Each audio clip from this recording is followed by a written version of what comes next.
Bismillahirrahmanirrahim. Assalamualaikum warahmatullahi wabarakatuh. Selamat pagi, selamat berjumpa kembali dalam program Belajar di Rumah bersama Bapak Rusyadi, guru mata pelajaran IPS. Apa kabar anak-anak? Bagaimana kabarnya hari ini? Semoga kalian semua selalu dalam lindungan Allah SWT dan tetap kalian dapat mengikuti pembelajaran ini dengan sebaik-baiknya dan dengan penuh semangat. Amin ya robbal alamin. Baiklah anak-anak, sebelum kita mulai belajar, marilah kita awali terlebih dahulu dengan membaca doa. Berdoa mulai. Berdoa selesai.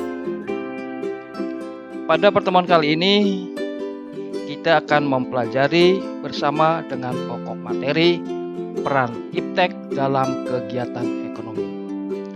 Adapun tujuan pembelajarannya, melalui model pembelajaran discovery learning, peserta didik dapat mendeskripsikan, menganalisis, dan mencari solusi tentang peran iptek dalam kegiatan ekonomi dengan penuh tanggung jawab dan rasa syukur, serta menyajikan hasil telaah dengan percaya diri dan santun. Untuk itu, marilah anak-anak sekalian kita pelajari bersama.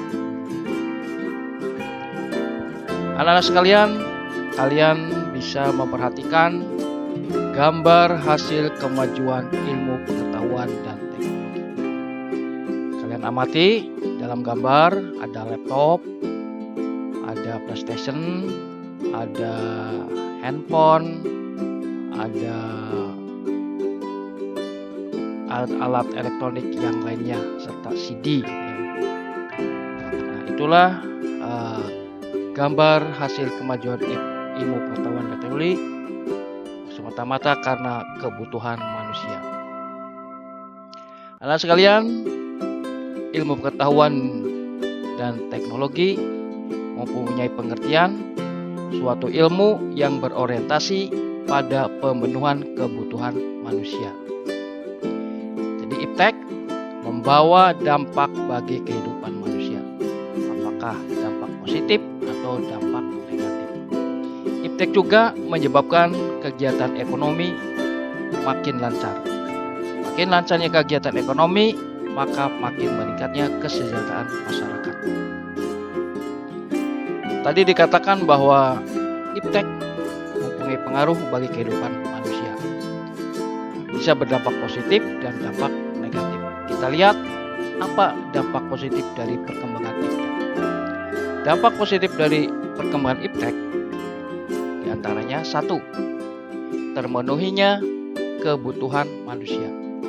2. Dapat membuat segala sesuatu lebih cepat dan mudah.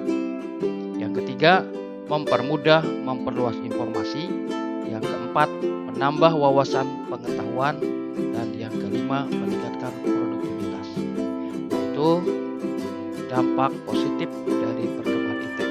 Jadi semata-mata dengan perkembangan iptek dapat membantu kebutuhan manusia. Berikutnya, selain dampak positif, terdapat pula dampak negatif perkembangan ilmu pengetahuan dan teknologi atau iptek. Apa dampaknya? Dampak negatifnya yang pertama adalah mempengaruhi pola pikir masyarakat yang negatif jika informasi yang diperoleh melalui internet berisi tentang segala hal yang bersifat negatif. Yang kedua, dapat menyebabkan polusi. Adanya perkembangan sarana transportasi seperti motor, mesin, pabrik, dan lain-lain menyebabkan adanya pencemaran udara. Yang ketiga, dampak negatif yang ketiga dapat membuat orang semakin malas. Yang keempat, dapat menimbulkan kerusakan seperti kerusakan lingkungan alam akibat dari limbah industri. Nah, anak-anak sekalian, dapat menimbulkan kerusakan dimaksud adalah karena limbah dari pabrik, limbah dari mesin-mesin, jadi mengakibatkan adanya pencemaran lingkungan dan pencemaran air, dapat mengakibatkan kerusakan lingkungan. Oleh karena itu harus dipeliharalah lingkungan alam agar terbebas dari pencemaran udara dan pencemaran air. Yang kelima, mengubah pola interaksi antara manusia menjadi sibuk dengan dunianya sendiri. Yang keenam, meningkatnya jumlah pengangguran. Nah, dengan meningkat jumlah pengangguran ini disebabkan karena tenaga manusia dapat digantikan dengan tenaga mesin ya, atau teknologi-teknologi canggih yang dapat menggantikan tenaga manusia dengan teknologi yang canggih, sehingga tenaga manusia tidak terpakai yang mengakibatkan adanya pengangguran. Yang ketujuh, terdesaknya nilai-nilai budaya bangsa. Itu 7 dampak negatif dari perkembangan iptek. Berikutnya, ilmu dan pengetahuan teknologi ini membawa pengaruh juga dalam kegiatan ekonomi. Peran perkembangan iptek dalam kehidupan ekonomi, sebagaimana kalian ketahui bahwa kegiatan ekonomi itu terdiri dari produksi, distribusi, dan konsumsi. Nah, itu kegiatan ekonomi. Peran perkembangan iptek dalam kegiatan ekonomi di bidang produksi kita lihat satu persatu. Peran iptek dalam kegiatan produksi diantaranya memenuhi kebutuhan akan sumber daya seperti mesin, bahan baku, bahan penolong produksi. Yang kedua, munculnya mesin produksi modern yang meningkatkan kualitas dan kuantitas. Yang ketiga, lebih mudah dalam memperoleh barang yang dibutuhkan seperti bahan baku dan bahan penolong untuk produksi. Itulah 3 peran iptek dalam kegiatan produksi. Berikutnya, peran iptek dalam kegiatan distribusi.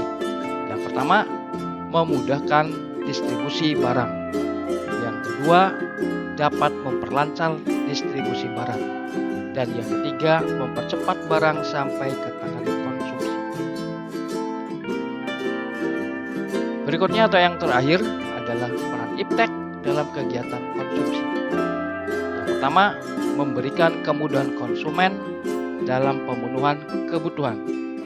Yang ketiga, konsumen mendapat layanan cepat dan mudah terhadap barang yang dibutuhkan seperti adanya delivery order. Yang ketiga, memudahkan akses belanja masyarakat melalui online. Nah, itulah peran iptek dalam kegiatan konsumsi.